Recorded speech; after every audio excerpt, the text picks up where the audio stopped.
Bonjour à toutes et à tous. Cela fait bientôt 1 an que nous sommes dans vos oreilles, dans vos casques, dans vos téléphones, dans vos voitures aussi, et que nous essayons tant que faire se peut de vous accompagner dans les moments de votre vie. Et pour fêter ces 1 an, nous avons décidé de faire un grand événement autour de Plein Phare. Un événement qui aura lieu le 11 avril à partir de 18h au Bamagotchi. Le Bamagotchi, c'est un bar qui est dans la cité gastronomique de Dijon, une enseigne culturelle pour notre ville. Et si vous n'y êtes jamais allé, je vous conseille d'y aller au moins la première fois le 11 avril. Je vais vous dire un petit secret. Si jamais Flo est d'humeur à partager, peut-être qu'on vous paiera le premier verre. Ce sera l'occasion donc de partager avec les invités que vous avez pu rencontrer au cours de ces interviews, de discuter avec eux. Certains joueront de la musique, certains peindront, certains cuisineront peut-être, je ne sais pas. Dans tous les cas, save the date. Le 11 avril, 18h au Bamagotchi. Bon épisode à tous. Alors la tradition veut que logiquement l'un de nos invités nous raconte une petite blague. Vous n'en avez pas, j'imagine ? Non. Non. Flo, t'en as peut-être une petite sous le coude ? Oh mais oui, dis donc. Tiens, j'en ai toujours une sous le coude. Est-ce que vous connaissez le nerf le plus long du corps humain ? Non, je ne sais pas. Le nerf optique. Mais pourquoi, Flo ? Parce que quand on vous tire un poil de cul, eh ben vous pleurez. Ok, super. Bienvenue dans Plein Phare. Tu me l'as retiré de la bouche. Présenté par Flo et Nico. Je pourrais le lécher avant de partir. Un podcast pour mettre l'art en lumière. Quand est-ce que ça se finit quand il boire un verre de vin ? Vous aimez, c'est français. Eh bien, bonjour ou bonsoir à toutes et à tous. Bonjour. Bonjour. Ce soir, mes amis, on a du lourd, du très lourd même. Et je parle pas de Flo pour une fois. Du haut de ses 36 ans, il en impose et c'est pas peu dire. Enfant de la France, il vient de Paris, de Valence, de Rennes, de partout quoi. Mais il est revenu vers Dijon à 15 ans. C'est un enfant du monde aussi. D'une maman pied noir et d'un papa suisse. Cosmopolite, il s'intéresse à tout et tout l'intéresse. Dans la vie, il s'est toujours un peu cherché, mais ce qu'il a su très tôt, c'est qu'il voulait créer, et de ses mains d'enfant faire ressortir le plus beau de son imagination. La musique, me direz-vous ? Ouah, pas trop. Une appétence, mais peu de talent dans le domaine, m'a-t-il dit. Alors que faire quand on veut créer et qu'on n'est pas bon en musique ? Non, Clem, pas boire, désolé. C'est pas la bonne réponse. Ni manger des saucisses. Ni manger des saucisses. Mais dessiner, oui. Et là, force est d'avouer qu'il est doué, très doué même. Mais la vie, ce n'est pas dessiner. La vie, c'est avoir son bac et faire de grandes études pour finir directeur et propriétaire d'une villa à Xaintrailles, ou que sais-je encore. Oh, les doses. Alors, il passe un bac S. Je sais pas où c'est. Personne ne sait où c'est. Bah, nous deux, si. Nous, on sait, ouais. Alors, il passe un bac S, puis une prépa maths et sciences ingé. Ce fut tout simplement la pire expérience de sa vie. Je l'ai marqué en majuscule, je le crie pas, mais je l'ai marqué. Avant aujourd'hui. Avant aujourd'hui. Il persévère dans les études malgré tout et passe un DUT info spécialité génie embarqué. Puis travaille dans ce domaine jusqu'à ses 30 ans où, cela lui tournait autour depuis longtemps, il finit en burn-out. Inadapté à ce monde du travail, injuste, arbitraire, il se dirige vers quelque chose en rapport avec le dessin. Un art avec lequel il pourrait être libre de ses projets, créer, partager, être simplement lui. Le tatouage. Il s'y met pendant le plein boom du tatou et, en bon autodidacte qu'il est, commence comme un bon vieux scratcher des familles. Alors, qu'est-ce que c'est ? Eh bien, Capital.fr. Qu'est-ce qu'un scratcher ? Eh bien, Capital.fr a la réponse. Je vous prends la voix thématique. On les appelle les scratchers dans le milieu. Des tatoueurs non déclarés qui pratiquent des tatouages, souvent de mauvaise qualité, dans des conditions d'hygiène catastrophiques. Ils officient dans leur cuisine, en soirée ou chez les clients avec un kit acheté sur Amazon. Ah, il parle d'Amazon direct. Ouais, c'est vraiment Je ferai sur, un tout petit contre-argument à ce que tu viens de dire. je vais le faire moi-même. Permettez-moi de nuancer les propos de ce média qui prend clairement parti. Je serais moins putaclic, je pense. Il y en a évidemment qui collent à la définition, mais un scratcher, c'est avant tout un tatoueur non déclaré, certes, qui tatoue pour se faire la main, souvent des proches et pas toujours contre rémunération. C'est un peu la loterie en fait. Mais il faut bien commencer quelque part. Surtout qu'à l'époque, les tatoueurs avaient très peur de la concurrence car c'était le début. Ils ne prenaient donc pas d'apprentis. Il ouvre son propre shop en plein Covid. Asténote Tattoo est né. Il se dirige vers le tatouage surréaliste, ainsi plongé avec lui dans un univers sombre, un peu étrange, dérangeant parfois. Son but, faire réagir. Un univers fantasmagorique où se mêlent habilement l'humanité et la mélancolie. Ses muses sont principalement Beksinski et le non moins fabuleux H.R. Giger.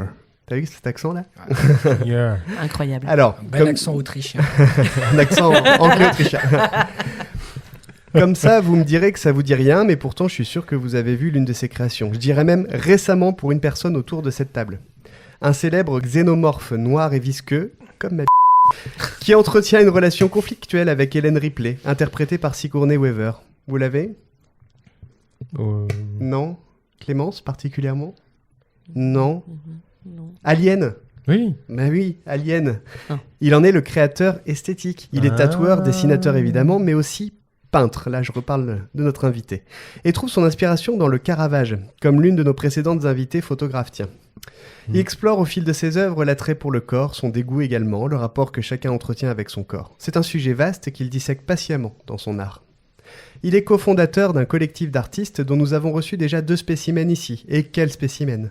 Je parle bien sûr du collectif Argo, mais si vous voulez vraiment faire plaisir à son président actuel, vous pouvez l'appeler le collectif Artengo. Fait notable, il n'a pas beaucoup de mémoire et aime par-dessus tout qu'on le laisse peinard. Issu de la culture internet, il aime beaucoup de choses, mais en tant que gamer, il affectionne les jeux vidéo narratifs et d'aventure. Il aime également les jeux de rôle. Doux rêveur dans l'âme, il aime flâner, découvrir des lieux au hasard en quête d'authenticité. Il n'aura de cesse de chercher la simplicité autour de lui et avec les personnes qu'il côtoie. Il aime le stoner et le groove metal.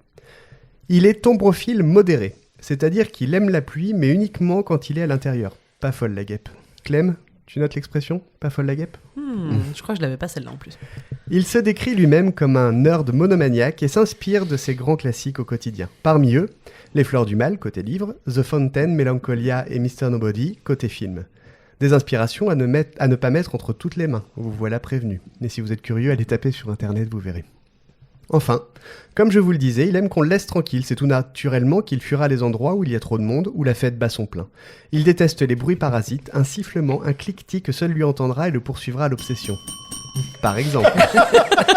Il n'aime pas non plus les odeurs gênantes, je me vois donc contraint de dire à Flo de sortir, hélas. Bon ben, au Désolé. revoir. Voilà. Nous serons privés de Fuf ce soir. Oh. Il est drôle, gentil et talentueux, c'est Asténote. Bienvenue à Stella. Salut. Notre second invité est lui aussi un artiste. Ouais. Il est davantage dans le réalisme, à 100% même, et officie comme tatoueur à Dijon, chez Bibarock. Je pourrais bien tenter de vous décrire ses œuvres, mais tout comme Asténote, ce serait peine perdue. En revanche, allez voir, vous vous ferez une idée bien plus nette du fabuleux travail qu'il abat. Donnez-lui une photo, il pourra vous la reproduire à l'identique sur votre peau. Bluffant, il donne du relief, du contenu, bref, de la vie à tout dessin, à toute photo, à toute œuvre. Comment ne pas considérer le tatouage comme un art après cela ? Il est bercé de soleil et de chaleur humaine. Comme toute personne devant vivre, il a dû trouver un moyen d'avoir de l'argent et donc de travailler. À trimer dans les usines, au McDo ou encore à se casser le dos en ramassant des pommes de terre. C'est aussi lui, tout ça. Un homme acharné, qui travaille, dur, obstiné, courageux. Peut-être que cela vient de ses origines coréennes qui font de lui un travailleur pertinent et respectueux. Il partage sa vie depuis très longtemps avec sa femme. Ils sont mariés d'ailleurs depuis 2014. Elle s'appelle Vanessa et elle aussi est aussi sympa que lui. Bonjour à toi Vanessa, si jamais tu nous écoutes. Tous deux décident de quitter Aix pour voir du pays. Ils déménagent vers Bordeaux, mais le Médoc ne leur plaît pas. La deuxième destination, c'était Dijon. Alors, pourquoi pas ? Les voici dans la cité des Ducs, et si depuis longtemps il crayonnait à droite à gauche, jamais l'idée d'en faire sa vie ne lui était apparue comme évidente. Mais notre chère Bourgogne est magique. Elle est terre de talent et arrose soigneusement les graines que l'on veut bien y planter. Et c'est ainsi que germe l'idée de devenir tatoueur. Il suit un apprentissage sur 1 an et saute dans le vide en étant indépendant avec Bibarock, shop rue Auguste Comte dont il partage les locaux avec la fantastique bodybuildeuse Zaza à l'origine de la boutique. C'est un homme entier, blessé par la vie mais qui se reconstruit avec force et vigueur au fil des jours, au gré des années. D'une résilience sans borne, il pourra vous paraître un peu froid de prime abord, mais n'allez pas prendre cela pour un manque d'humilité, non, c'est uniquement un mécanisme de défense. Il ne se donnera pas avant de sentir qu'il peut vous faire confiance. Il observe, il attend, il apprend. Mais lorsque vous avez passé ce mur, vous y trouverez un humain au sens noble du terme, une personne dont la droiture est un exemple, un homme généreux, attentif et cultivé. Je vous en parle en connaissance de cause, nous avons dû nous-mêmes passer le test et s'il est là ce soir, c'est que nous avons dû le réussir un minimum, j'imagine. J'ai un sourire en coin, je prends ça pour un oui. Ça y est, un grand sourire maintenant. C'était la première fois qu'un invité voulait que l'on mange ensemble alors que nous ne nous connaissions pas. J'ai trouvé ça un peu bizarre au début parce que si le courant passait pas, il aurait été difficile de s'éclipser juste après l'entrée ou l'apéro. Mais c'était une très bonne idée de sa part en réalité. D'une part, car on apprend bien à connaître quelqu'un qu'en lui accordant un certain temps, et si le repas s'y prête bien. Et d'autre part, car le restaurant était vraiment trop chouette. On y est retourné il y a pas longtemps d'ailleurs avec Clem, c'était super. Merci de nous avoir offert ce moment. Notre invité aime le dessin, bien sûr, mais aussi le fromage, la charcuterie, les plaisirs simples de la vie, en somme. Il cherche chez l'autre ce qu'il met un point d'honneur à faire pour lui, comme une ligne directrice. C'est-à-dire qu'il ne vous appréciera que si vous faites preuve d'humilité, d'honnêteté et de franchise. Mais attention, je vous vois venir avec vos gros sabots. Tu peux marquer ça aussi comme expression, Clem. Je fais bien très beau. Je vous vois venir avec vos gros sabots. Franc, ça ne veut pas dire insolent. Ainsi, vous devez montrer patte blanche. Tu notes l'expression, Clem, aussi ? Oh, mais va ça être suffit chiant, ça. là. J'ai même pas eu le temps de noter la première. C'était quoi déjà ? Avec vos gros sabots. Ah, gros sabot. Vous devez montrer patte blanche avec respect, car lui-même ne se permettrait pas de vous traiter avec impudence. Il adore débattre, discuter, argumenter. Et comme ses points de vue sont souvent différents de ceux d'Asténote, vous les écouterez certainement débattre avec vigueur et passion. Un exemple... D'accord, tout le temps. Un exemple, ils pourraient parler tous les deux pendant des heures de l'intérêt ou non d'un critérium. Si le cœur vous en dit, nous les lancerons sur le sujet tout à l'heure. Chouette. Bercé de rap à l'ancienne des années 80-90, il n'en aime pas moins la musique électro. Et quand cela ne suffit pas à le défouler, ce sera la muscu qu'il fera. Mesdames, si vous voyez le regard de Clem à l'heure actuelle, c'est à en devenir jaloux. Ferme cette bouche, Clem. Oui, Ah. elle est positive. elle adore les hommes musclés, enfin tu vois bien. Pardon. Comment dire ? Tu rigoles? Tout en Pourquoi tu finesse. rigoles? Parce que c'est gênant en fait. Côté film, il aime ce qui percute, ce qui fait réfléchir sur la société et ce qui est un peu décalé. Il adore naturellement Pulp Fiction. Au contraire de notre premier invité, il déteste le hard metal, le death metal aussi. Peut-être vont-ils en débattre, on ne sait pas. Ici, on aime la joute verbale. Nous partons d'ailleurs du principe, chez Plein Phare, qu'il est bon de jouter, au moins une fois par jour. Bref. Il est aussi misophone. Vous savez ce que c'est, misophone ? C'est des gens qui chantent des chansons pour la soupe miso. La soupe miso, ouais, j'en étais sûr. C'est long, hein, poussif. Hein. Pas fait que ça vienne. C'est compliqué. Non, en fait, tout simplement, il a peur des bruits parasites. Il aime pas ça. C'est pareil. Comme Asténote. Il déteste la pluie même quand il est à l'intérieur. Il n'aime pas les abats, non pas le groupe Flo. Merde. T'allais la faire, c'est Il sûr. vit à 100% pour sa passion, pour son fils, pour sa femme, pour ma femme peut-être même, je sais pas. Bienvenue à cet humain génial qui nous a fait le plaisir d'être là ce soir, Yul Jena. Salut Yul. Yul.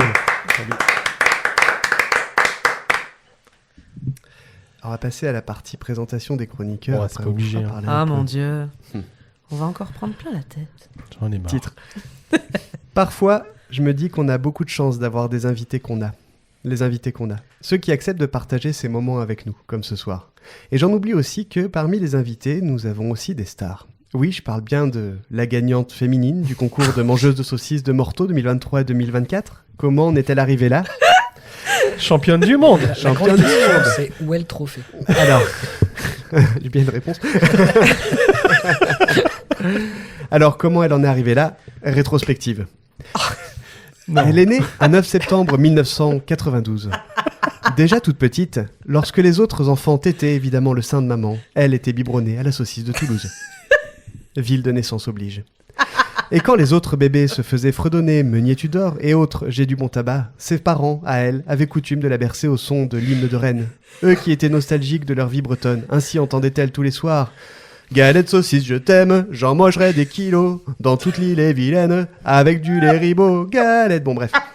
Oui, mesdames et messieurs, elle a eu une enfance terriblement difficile, elle aussi.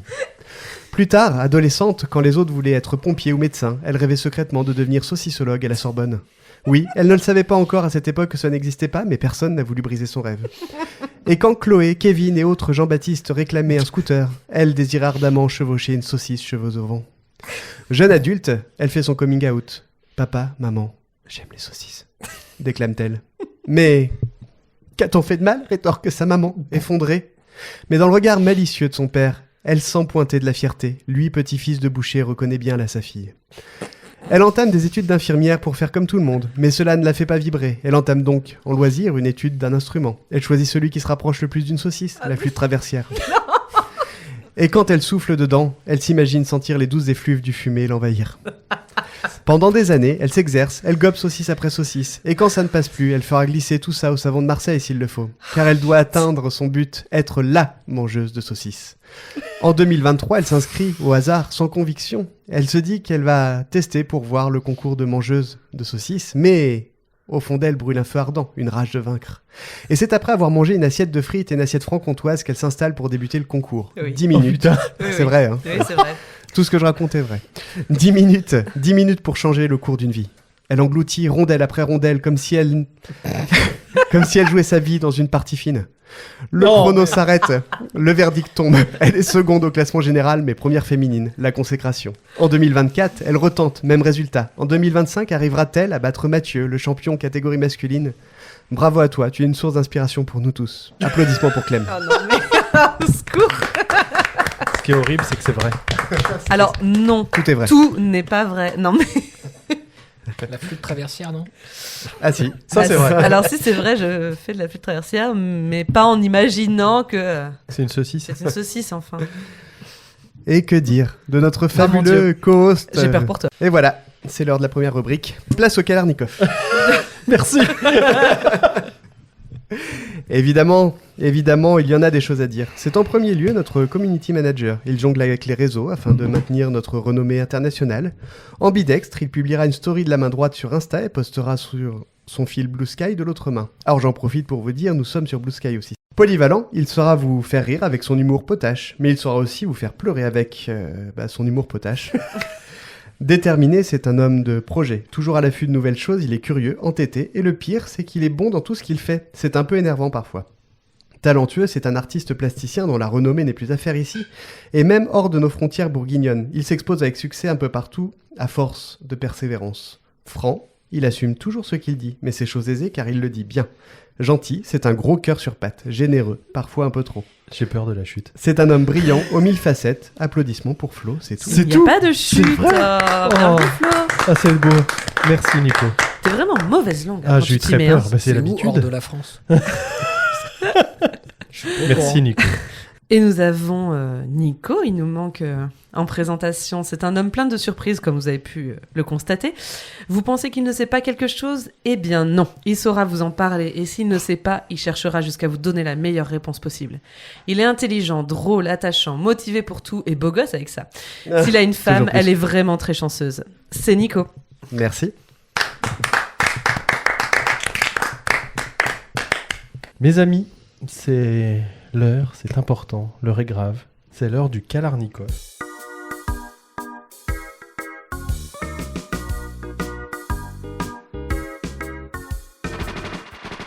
Donc comme Astenote, tu connais déjà un peu le podcast, tu les as déjà écoutés, on va commencer par toi. Allez. La galanterie. Ouais, c'est ça.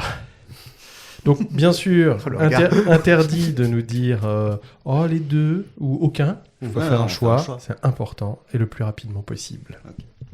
Ok, Astenote, t'es prêt ? Allez, vas-y. Est-ce que tu es plutôt illustrateur ou dessinateur ? Dessinateur. Plutôt Dali ou Picasso ? Dali. Dessiner ou peindre ? Dessiner.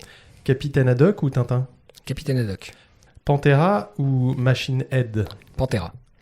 Pleurer seul ou rire en groupe ? Oh, pleurer seul. Authenticité amicale ou philosophie de comptoir ? Ah, c'est dur. Pourtant, t'as été ultra rapide jusqu'à Ouais, là. ouais, philosophie il avait un de bon comptoir. rythme. Philosophie de comptoir, ok. Nouvel an en boîte ou passer un appel téléphonique ? Tu fais chier. L'appel téléphonique, c'est moins pire. Réfléchir ou songer ? Songer. Merci Astenote. C'était pas Merci. dur, ça va. Ouais, si, il y a des pièges. Tu t'en es bien sorti. Alors, illustrateur ou dessinateur ? Dis-nous tout. C'est pas Pourquoi ? pareil. Ouais. C'est pas pareil, on en reparlera, je pense, plus tard. Ouais. Mais voilà, moi je me considère comme dessinateur, surtout pas comme illustrateur. J'ai une Eh oui. grosse période d'illustration dans ma vie et c'est pas du tout la même chose, pas la même perception. Ok, bon, on y reviendra effectivement. Tu nous D'ailleurs- apporteras toutes les nuances. D'ailleurs, Yul m'avait dit, si jamais tu veux énerver Astenote, tu lui dis que c'est un illustrateur. Oui, tout à fait. C'est, beaucoup de gens m'ont énervé comme ça. C'est pour ça qu'on t'a laissé le choix quand même. C'est pour T'as ça. vu, on est sympa. Pantera ? Oui, bah Pantera. Hein, c'est Pantera, mais ça, tu... ouais, il y a Nico des gens, nous a expliqué. Ouais, ils savent un jouer peu. de la guitare, c'est bien.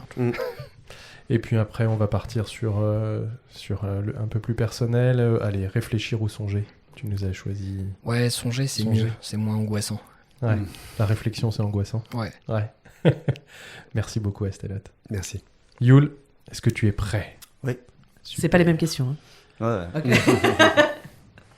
On essaye d'adapter. ok. Ok, c'est parti. Alors, est-ce que tu es plutôt plateau de charcutes ou plateau de fromage? Charcute. Vivre avec l'espoir ou mourir avec des regrets? Vivre avec l'espoir. Argumenter jusqu'au bout ou lâcher rapidement l'affaire? Argumenter jusqu'au bout. Jusqu'à la mort. Ah, je lâche pas, hein. Casquette ou basket? Basket. Eminem ou Tupac?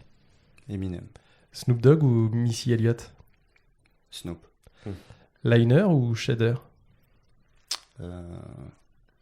Plutôt Magnum en fait. Hein. Bobine ou rotative? Rotative. Tatouer Asténote ou s'auto-tatouer les tétons? Pas facile à dire. Tatoué à Stonot. C'était pas facile à dire. Tatouer les tétons d'Asténote. Ouais, ça, ouais. Belle allitération au thé. Allez, Allez, vivre avec l'espoir ou mourir avec des regrets, tu as choisi l'espoir. Bah oui. Hein, c'est moteur de Mhm. pouvoir vivre avec l'espoir. C'est une hantise de mourir avec des regrets. Ouais. Tu vis aujourd'hui ta vie pour faire en sorte de ne pas avoir de regrets quand tu Ouais, mourras. carrément. C'est ton Leitmotiv. ouais, Ouais. ton fil conducteur. Ouais. Argumenter jusqu'au bout, on va le voir aujourd'hui. Je sais. Tu vas nous le montrer. Si, si, je confirme. Il a jamais lâché. Ça dépend les sujets. Et si on parlait Pareil. critérium un petit peu. Non, après, dans les goûts musicaux, Eminem ou Tupac, tu nous as fait un choix aussi. Ouais. Pourquoi Eminem alors? Parce que je pense que j'ai beaucoup plus écouté Eminem que Tupac, tout simplement.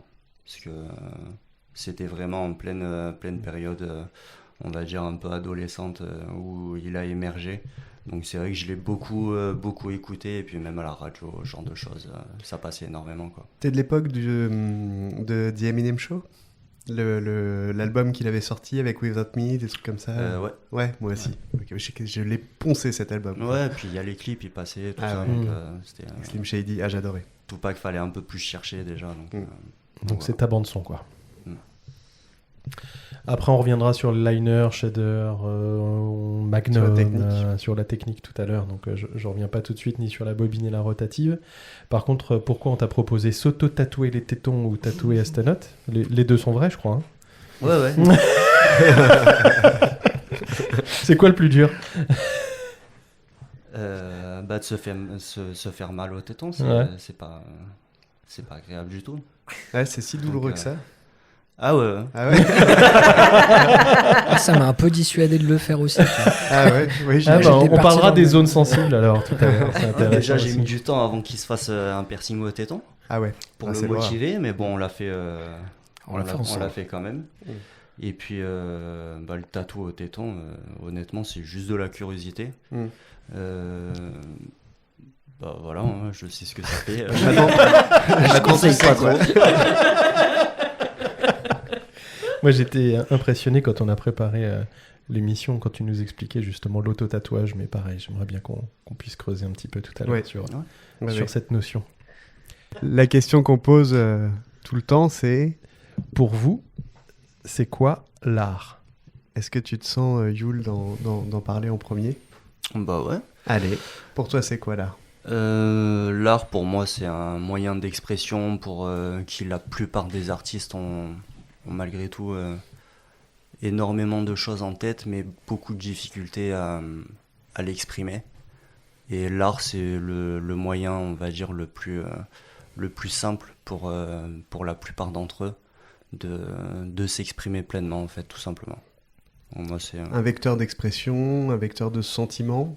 ouais, voilà, d'intention. parce que c'est enfin moi en tout cas, les gens que j'ai rencontrés qui touchent à l'art, on a quasiment tous un point commun, c'est que c'est un peu sur la réserve. Pas forcément introverti, mais sur la réserve. Donc des difficultés un petit peu à vivre quand il y a beaucoup de monde ou à prendre la place, prendre la parole en premier ou ce genre de choses.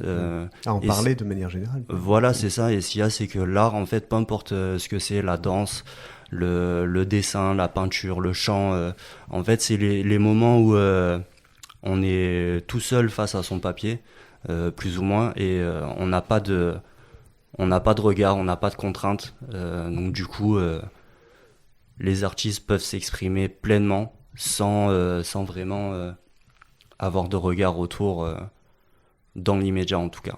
L'art, c'est la liberté, du coup. C'est ça qu'il faut comprendre. Ouais, liberté, c'est moyen de s'exprimer en fait, montrer ce qu'on a dans la tête. Ouais, le montrer à tout le monde, quoi, en fait, tout simplement. Uniquement dans la tête Ouais, ou c'est aussi ce ce que qu'on a j'allais sur le cœur? Ouais, ce qu'on a sur le cœur. Après, Dans les tripes. Ouais, voilà, c'est ça. En gros, ouais. Est-ce que c'est un moyen d'expression qui a besoin d'un public? Ou est-ce que tu peux faire de l'art quand tu es tout seul juste pour sortir ce que tu as dans les tripes? Bah après, c'est au choix de chaque personne de le montrer au public ou pas. Mm. Mais non, à la base, l'art, moi, je pense que c'est fait pour la personne, pour sortir en fait ce qu'elle a sur le cœur, dans la tête, pour tout simplement Exorciser. pas le garder constamment en fait, que ça tourne en boucle dans la tête, quoi. Donc ce serait quelque chose, mais comme tu en parles, on dirait que c'est un peu, pour sortir des choses, mais un peu mauvaises, tu vois. Est-ce que ça peut être aussi des sentiments heureux? Non, mais ça après ça dépend des gens. Ça dépend, ça peut être tout. Dès Voilà, que t'as ouais. dans la tête un truc. Ouais, voilà, que moi je pense ça peut dépendre un peu du vécu de chacun. Puis c'est pareil, moi j'en ai pas rencontré énormément des artistes, mais pour la plupart, c'est vrai que c'est des vies qui sont pas forcément faciles. Donc du coup, à première vue, bah voilà, quand on prend un verre avec des gens, on n'a pas envie de raconter sa vie automatiquement, Ouais. de dire tout ce qui nous a blessés, mais quand on regarde en fait une œuvre ou qu'on entend une musique pour les chanteurs ou ce genre de choses, il n'y a pas besoin de discuter avec la personne, on le voit directement. Tu le sens. Voilà, c'est ça. C'est tout simplement parce qu'elle s'exprime pleinement, il n'y a pas de filtre, et du coup, ben, la personne qui regarde va être interloquée par ça, et après, ben, c'est au goût de chacun de savoir si on aime ou si on n'aime pas, mais ouais, on va voir, il n'y a pas de façade, il n'y a pas de protection, c'est une image Mise à pure, nu. c'est une image pure en fait de la personne.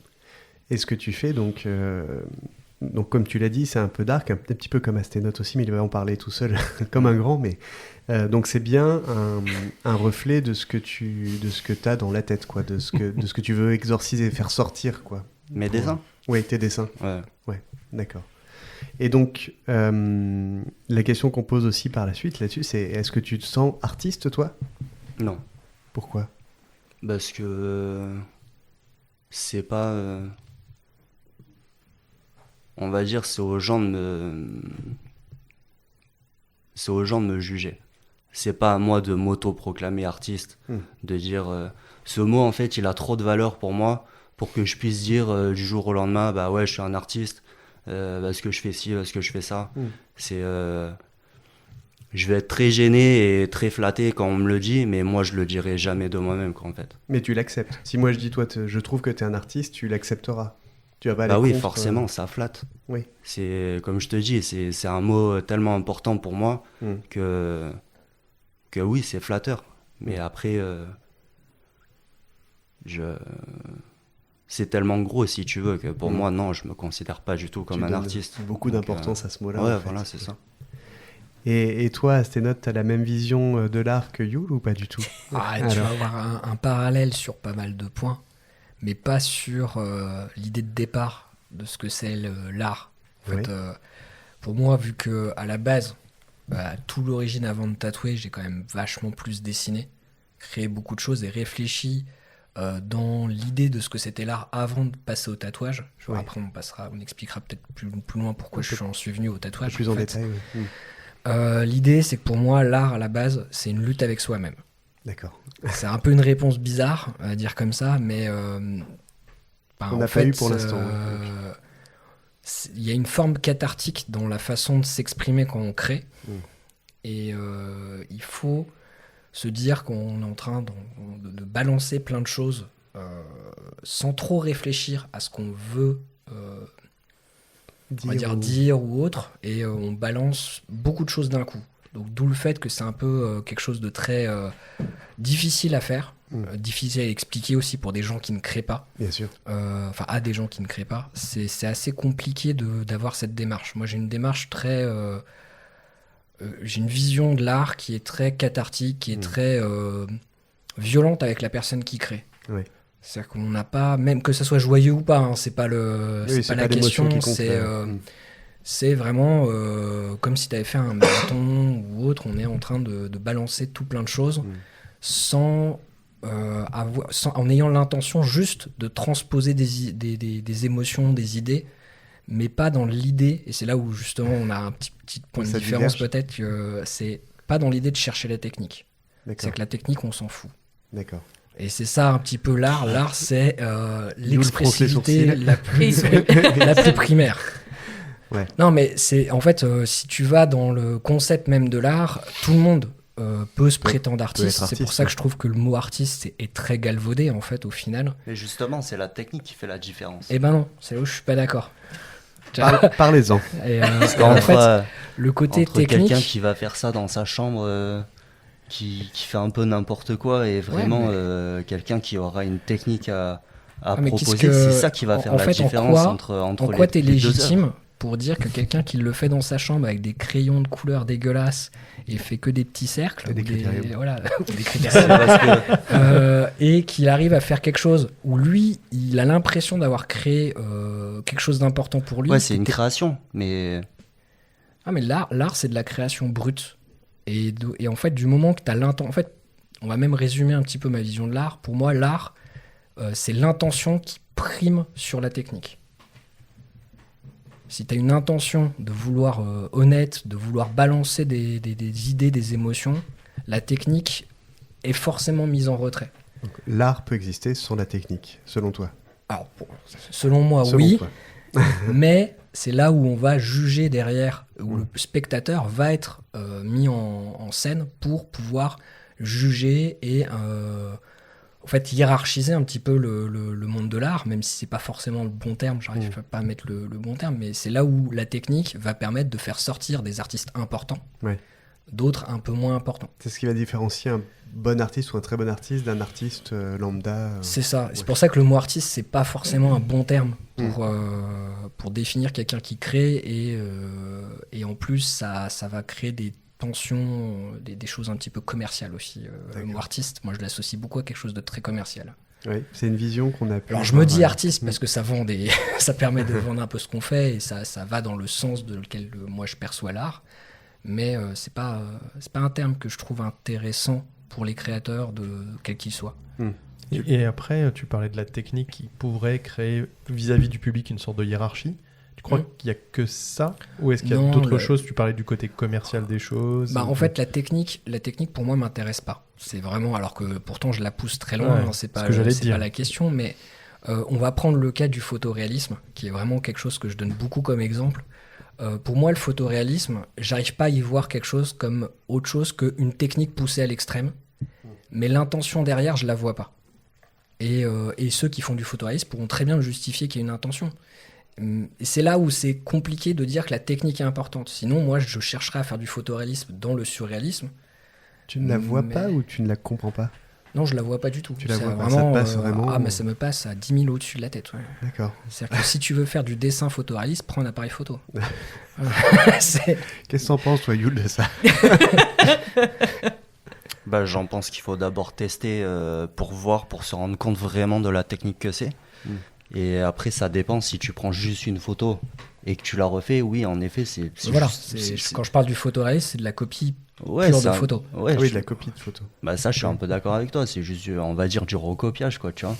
Mais techniquement, c'est un décalcage. Mais c'est des balades, je suis pas capable de faire ce que les gens font en photoréalisme. Mais c'est peut-être ça qu'ils veulent faire, c'est donner l'impression d'une photo, mais au crayon, c'est la performance. C'est là où tu vois, par rapport à ce que je te dis, c'est l'intention. L'intention, elle est brute, alors que là, tu cherches la technique.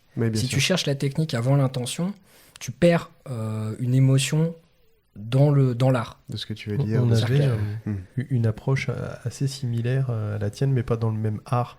On a eu Édouard Barra à ce micro, où justement, de la même manière, donc photographe, nous expliquait, alors que nous, on était impressionnés par la technique photographique en soi. Celui, quand il fait une photo, on dirait des dessins. Ouais, c'est très drôle ça. et en fait, quand il nous expliquait que lui, il s'intéressait très peu à la technique, mais nous, de notre œil lambda, en fait, il y a le côté impressionnant, par exemple sur le dessin photoréaliste ou autre. C'est en ça que je disais le dessin dans sa chambre, tu vois, et par rapport à la technique. C'est l'œil en fait du public qui va faire. Il y a aussi ce côté impressionnant de la chose. Et toi, tu fais place à l'intention, peut-être même à l'émotion que ça peut créer. Non, c'est plus l'intention. Tu vois, parce que tu vois, si je me mets à la place du public, en fait, il y a aussi ça. C'est se dire, est-ce que ça génère en moi une émotion ?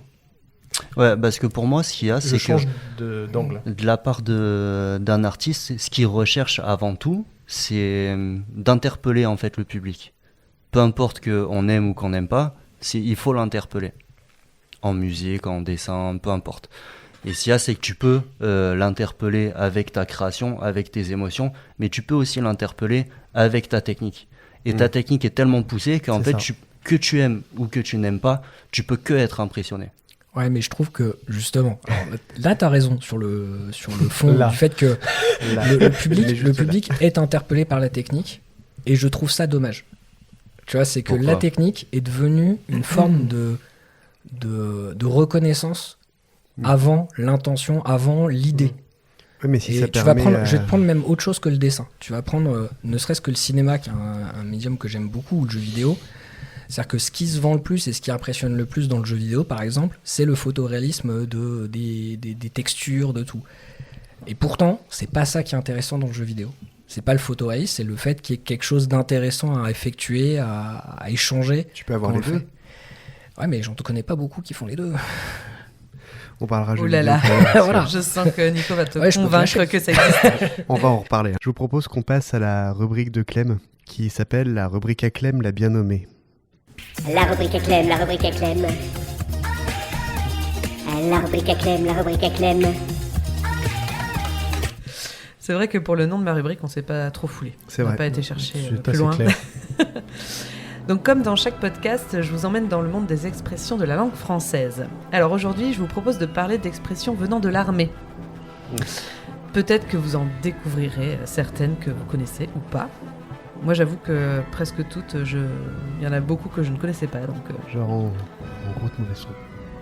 celle-là, je la connais, mais pour le coup, elle est dedans. Non, je pensais commencer par se faire limoger. Rien à voir avec la ville. Alors, ça a une histoire aussi avec la ville, mais du coup, est-ce que vous savez ce que ça veut dire par hasard ? Moi, j'avoue que j'ai C'est découvert. un blâme. Se faire virer. Ouais, Yes. pour moi c'est ça, c'est se faire virer, ouais. Se faire Exactement. limoger, Si vous êtes gentil, je vous raconterai une histoire drôle sur le sujet. Alors Que moi si on je est dirais, gentil si on est gentil, tu nous la racontes pas plutôt. On fait ça. Vas-y Clem. Si vous n'êtes pas gentil, je vous la raconte. Alors, pourquoi Limoges ? L'explication est historique. En août 1914, l'armée française est en peine face à l'Allemagne qui fait reculer le front, laissant bientôt Paris à la portée de l'ennemi. Le ministère de la Guerre prend alors la décision de mettre en retraite anticipée une partie de l'état-major français jugé responsable des défaites. C'est le général Joseph Joffre qui met en œuvre cette disgrâce, envoyant notamment les officiers déchus dans la région de Limoges, où se trouve le commandement arrière, bien loin du combat actif. La ville donne alors son nom à cette expression, encore aujourd'hui synonyme de renvoi brutal et sans appel. Ah donc c'est bien Limoges alors. C'est Ça totalement aurait la été ville de Limoges. On serait fait Dijonais. Voilà. Alors, Ou Ça fait- Excès. Ça aurait été concrètement, ça aurait été à Vire. Tu te faisais virer. Voilà. Par contre, t'étais à Castres. Qu'est-ce qui se passait ? Alors ça se passe Voilà. Encastré. Allez, il Encastré. a fait sa blague. Et à Bèze alors. Encastré, oui, voilà. Et à Bèze, bah, tu faisais une fête.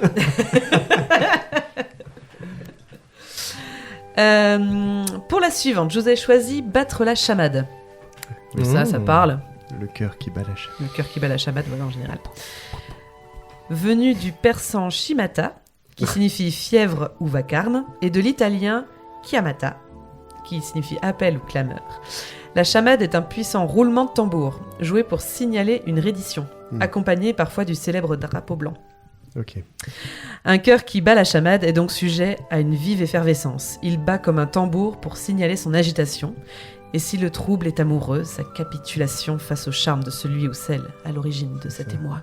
Donc c'est un cœur qui bat la chamade, c'est un cœur qui renonce. C'est ça. C'est triste. Non. Si, c'est triste. Mais non, Un qui se fait charmer, qui Ouais. se laisse Piégé. emporter. Oh L'amour, c'est de la merde. Ah bah d'accord, bah super. Donc rien à voir avec le massacre de petits chats. Non. Est-ce que vous connaissez faire long feu? Oui. Ne pas faire long feu. Oui. Justement. Et oui, parce qu'il y a bien les deux qui existent en fait. Donc à l'époque des premières armes à feu, il fallait recharger avant chaque tir. Si la poudre était trop humide, elle ne se consumait pas et ne produisait pas l'explosion qui faisait partir le projectile. Le fusil faisait long feu et le soldat ratait son coup.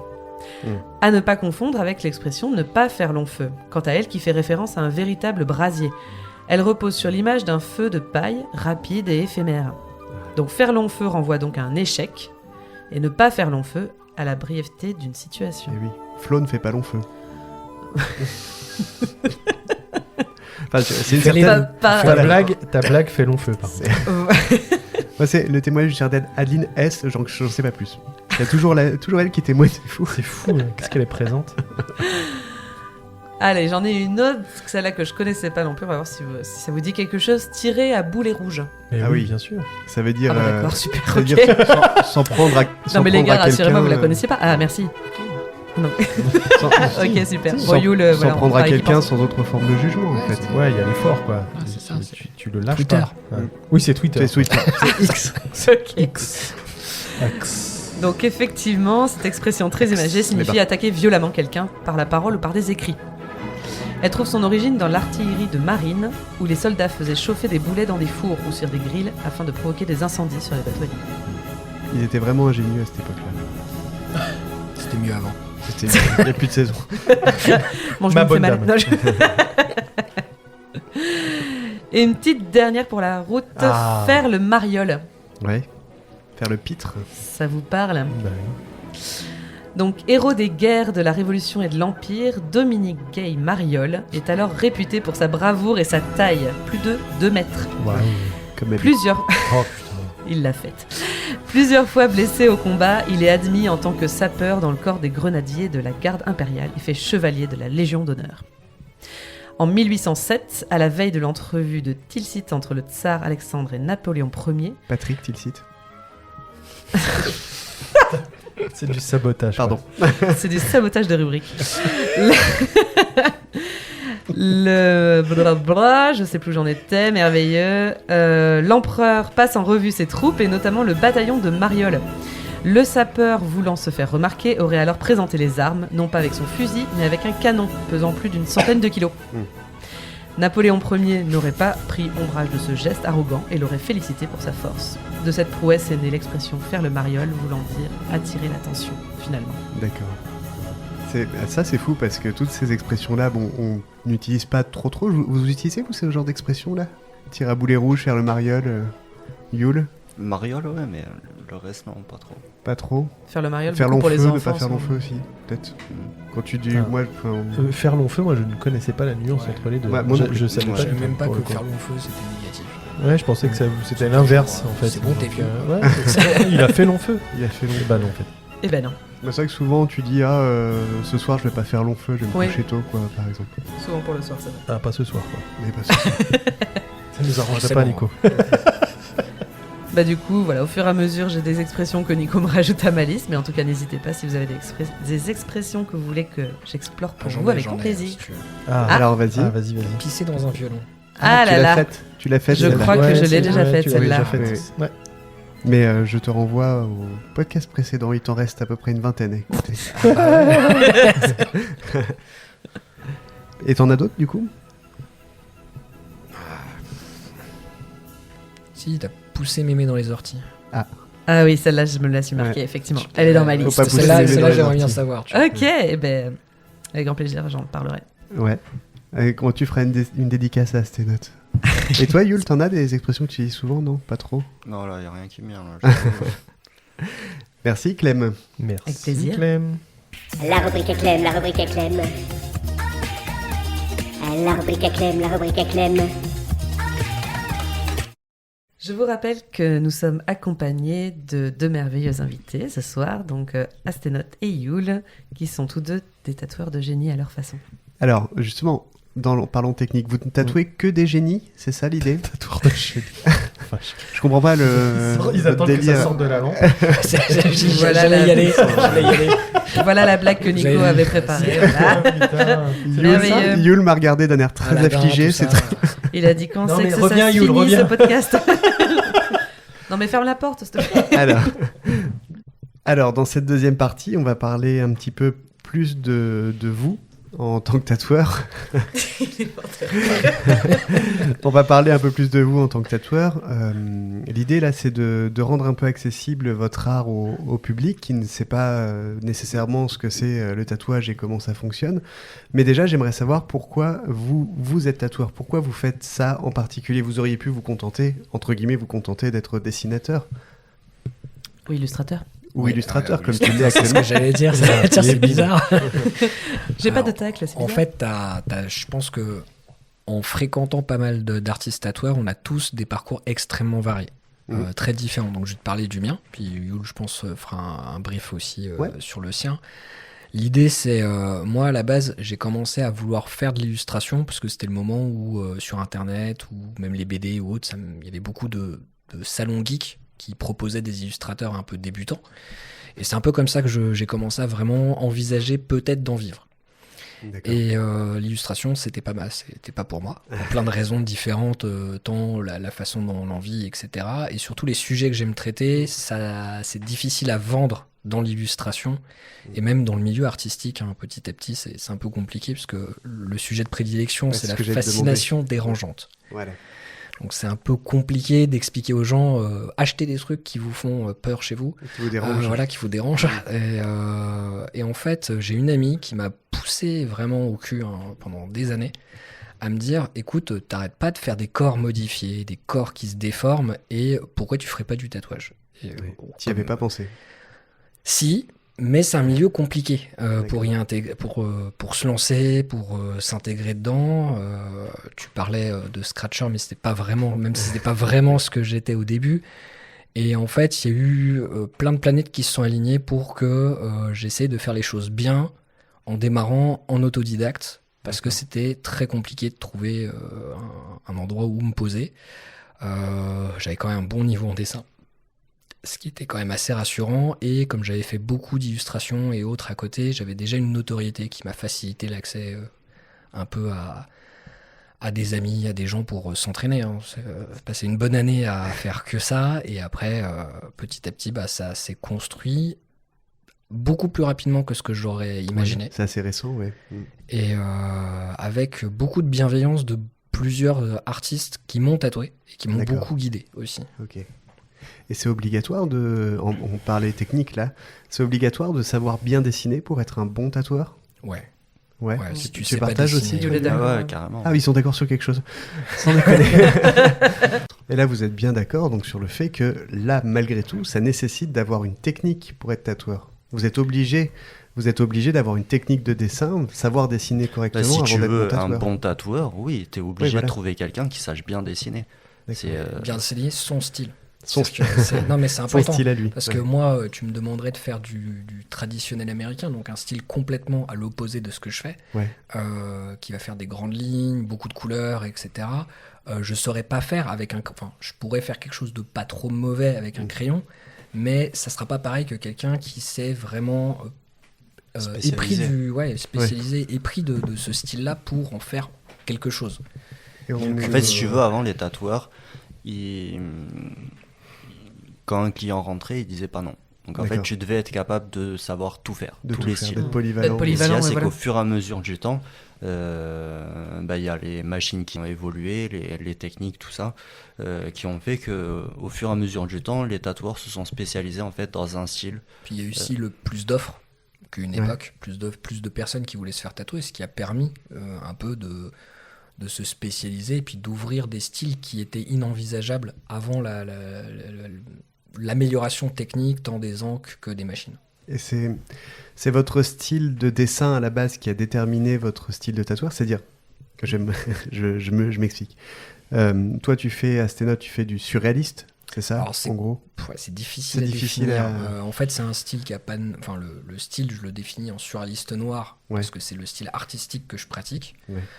Techniquement, en tatouage, c'est ce qu'on appelle du blackwork réaliste. Blackwork réaliste. Voilà, c'est parce que c'est du noir et gris, avec beaucoup de nuances et des détails, et parce qu'on va vers du réalisme, donc moins de tracés, beaucoup plus de texture et de profondeur. En fait, vous seriez dans la même catégorie de tatoueurs parce que vous travaillez tous les deux en noir et blanc et un truc qui se rapproche du réalisme, alors que vous faites pas du tout le même style de tatouage, quoi.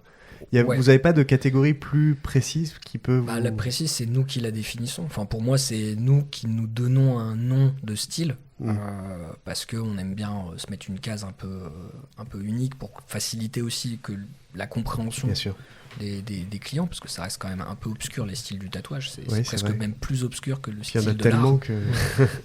et je pense qu'il y en a que chaque année qui s'inventent. Si tu vois, tu verrais chaque année, il y a des gens qui testent des choses et qui donnent un nom à ça. Ouais. Et pourtant, c'est plus les techniques. En fait, au final, le monde du tatouage, c'est focalisé, j'ai l'impression, je peux me tromper, sur la technique pour catégoriser le style du tatouage, plus que sur le style tellement il y en a. D'accord. Tout simplement parce que les concours dans le tatouage, même la présentation dans les salons de tatouage, ça nécessite d'avoir pas un nombre de catégories. Si tu as 300 catégories dans un concours, ça n'a aucun intérêt. Tu peux pas, ouais. Moi qui suis le grand naïf autour de cette table, car le seul non tatoué, est-ce qu'on peut expliquer rapidement en des mots très simples le principe même du tatouage, c'est-à-dire comment on arrive à marquer la peau par le tatouage? Pour le faire plus simple, c'est la peau, tu as plusieurs couches sur la peau. Quand tu perces avec l'aiguille, tu vas aller déposer des pigments de couleur, quels qu'ils soient, au niveau de la couche de l'hypoderme, sur la surface de l'hypoderme, pour simplifier. Et une fois que tu as mis un certain nombre de pigments, une quantité plus ou moins importante en fonction de ce que tu veux faire, la peau va cicatriser et le pigment va être stabilisé par l'organisme. Par les macrophages, par tout le système de santé en fait, du corps, et va l'empêcher de bouger. C'est ce phénomène-là qui fait que le tatouage reste en place, va bouger un peu dans le temps, et va plus ou moins vieillir en fonction de la qualité de l'encre, la qualité de la pique, etc. Est-ce que tu peux faire un rejet comme un corps étranger Alors, à une époque, ouais, tu pouvais. Maintenant, c'est plus du tout le cas. Je crois qu'on a jamais... C'est des infections aux encres. Ouais, c'est une allergie du coup. Ouais, c'est plus une allergie à l'encre, mais c'est assez rare. Les encres sont quand même d'une qualité assez élevée. Et mis à part des gens qui ont un terrain allergène assez vénère, ça existe. On peut leur proposer de faire des tests, de voir. Il y a plusieurs protocoles, mais on leur pose la question. De toute façon, tous les tatoueurs un peu sérieux, les tatoueuses aussi, poseront la question. S'il y a des terrains allergènes avant de commencer. Ça ferait quoi en fait un rejet de... Alors moi j'en ai jamais eu, donc je peux pas te dire exactement ce que ça fait. Jamais vu ça Une allergie à un produit j'ai déjà eu, mais pas une encre. C'est un produit de cicatrisation, ça fait sointer la peau en permanence, jusqu'à ce qu'il n'y ait plus le...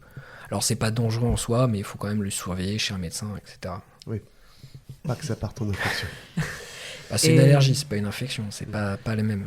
Tu peux le transformer vu que la plaie est tout le temps ouverte, ça peut se transformer. Quelles zones sont entre guillemets répertoriées pour faire partie des plus douloureuses, qu'on conseillerait peut-être pas forcément pour un premier tatouage? On parle souvent pour un côtes, premier tatou, il y en a beaucoup. On parle souvent des côtes. Est-ce que c'est une légende ou... Ben non, c'est pas une légende. Les côtes, ça va être... moi, je les ai pas encore, donc je peux pas m'exprimer pour moi-même. Mais les clients que j'ai eus, c'est tout l'un ou tout l'autre. D'accord. En fait, ça dépend. Moi, perso, j'ai les côtes, j'ai pas kiffé du tout. D'accord. Je suis plutôt résistant par rapport au tatouage.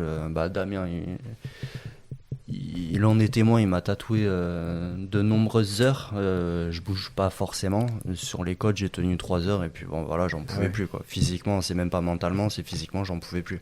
Après, il y a des personnes qui viennent. Sur les côtes, c'est principalement des femmes en fait, qui n'ont pas vraiment le ressenti que moi perso j'ai eu. D'accord. Donc j'ai réussi, on a pu faire des séances de 7 heures faciles sur des côtes et puis aucune douleur. Qu'est-ce qui explique ça ? Ce serait le fait qu'il n'y a pas peu de gras sur les côtes ? C'est proche de l'os ? Qu'est-ce qui pourrait expliquer que ça fait plus mal qu'ailleurs en fait ? Alors là, tu as plein de facteurs. Moi, j'avais lu un papier scientifique il n'y a pas longtemps qui était sorti, il y a peut-être 2-3 ans, sur la capacité du corps à générer de l'endorphine. Ouais. Et on dit souvent dans le tatouage que les femmes résistent mieux que les mecs, et c'est vrai, même scientifiquement. D'accord. C'est fou ça. C'est qu'en fait, la quantité d'endorphine que tu vas générer, elle varie d'une personne à l'autre. Vraiment énorme. Après, si tu es sur les côtes, tu es sur une zone où il y a de l'os. Il y a plein de tendons, il y a plein de nerfs, c'est un peu érogène. On va dire que c'est tous les facteurs qui font que ça va piquer. Toutes les cases sont cochées, quoi. Toutes les cases sont cochées. Après, t'as plein d'autres zones un peu comme ça. Tu vas avoir les fesses, ça fait super mal. Ah ouais, pourtant c'est que du gras. En bas, t'essaieras un jour. Ah ouais. Allez, on fait ça ce soir. Et t'as des zones où t'as l'impression que ça va faire mal, et en fait, pas du tout. Ouais. Donc c'est vraiment, je pense, ça va être très très varié d'une personne à l'autre, mais c'est surtout assez lié à la capacité de la personne à générer de l'endorphine d'un point de vue purement biologique. Et donc tu peux pas le savoir à l'avance, quoi. Oui, parce que c'est et vrai mental que... aussi, tu dis Yule, ouais. Ouais, le mental joue beaucoup, mais des fois quand t'es fatigué, le tatouage ça passera jamais. Ça passe pas, ouais. C'est pour ça, il y a tout un protocole qu'on conseille aussi. C'est pour ça que je suis étonné que vous fassiez des séances d'une journée en fait, parce que pour moi... Parce qu'on laisse pas le choix aux gens, on les attache. Tu dis, vous donnez des conseils aux gens avant, il y a quoi par exemple l'alimentation, bien dormir, bien boire. Ouais, t'as à peu près tout dit, quoi. D'accord. Manger 3 fruits et légumes par jour. Non, c'est pas boire d'alcool, éviter de te coucher tard, dormir le plus possible pour être en forme. Et ça, en fait, même si tu bouges pas pendant la journée, par exemple, nos clients, Damien et moi, c'est une journée complète où tu bouges pas, donc tu fais rien, tu as l'impression que tu vas pas dépenser d'énergie, mais en fait le fait de pas bouger, mais de résister face à la pique, en fait ça bouffe énormément d'énergie. Donc tout le monde est rincé en sortant. Voilà, c'est ça. Oui. Donc si tu dors pas bien la veille, soit parce que tu es stressé ou parce que tu as bossé ou quoi que ce soit, c'est vrai que de manière générale vers 14-15 heures tu vas avoir un petit peu du mal. Et ce qu'il y a, c'est que quand mentalement tu dis je commence à avoir mal, nous on sait qu'on a environ 1 heure, 2 heures maximum. Et après c'est foutu. Ouais, voilà. Ok. Quand tu parles de perfection, moi j'ai une idée qui me vient en tête, c'est la rubrique de Nico. C'est toujours la perfection. Non, il est mignon. Ouais, mais il était tellement gentil avec moi. Mignon. Tu vas te rattraper du coup. Bah ouais.